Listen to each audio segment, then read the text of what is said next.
की सीढ़ियों पर चढ़ा और इसने कहा, मैं खुदा हूँ और मेरे सिवा कोई खुदा नहीं, मैं अपने हाथ से जिंदगी और मौत देता हूँ। इसने खुलेआम कत्ले-आम मचा दिया और 20 से 30 हजार हाजियों को शहीद कर डाला। मक्का की गलियां खून से भर गई, हजारों लोगों की लाशों को जमजम के कुएं में फेंक दिया गया और काबा के गिलाफ को भी फाड़ डाला। बहुत सी औरतों और बच्चों को कैद कर लिया गया।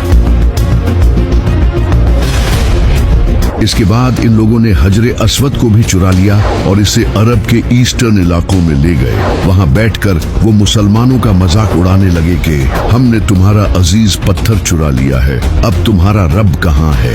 ये लोग करामती थे जो सऊदी अरब के ईस्टर्न हिस्सों में बहुत पावरफुल हो गए थे। इसके बाद कई सालों तक हज करने वालों की तादाद कम हो गई क्योंकि लोग हज करने से डरने लगे थे। ये साल का पहला ऐसा हज था जो हजरे अस्वद के बगैर अदा किया गया। ये खबर पूरी दुनिया में फैल गई और इससे उस वक्त के अब्बासी खलीफा पर दबाव बढ़ने लगा। अब्बासी खलीफा ने करामतियों पर हमला करने का भी सोचा, लेकिन वो बहुत पावरफुल थे।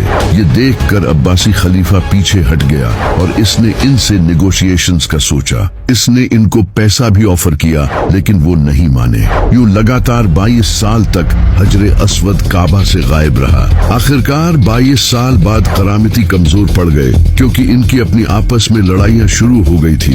ये देखकर उन्होंने अब्बासी खिलाफत की बात मान ली और हजरे अस्वद वापस दे दिया और यूं 22 साल बाद आखिरकार हजरे अस्वद को दोबारा काबा में लगा दिया गया। इसके बाद सदियां गुजरती गई और बारिशों की वजह से मक्का में फ्लड्स आते रहे, जिससे काबा को नुकसान होने लगा। फिर 1600 ईस्वी में काबा की दीवारें कमजोर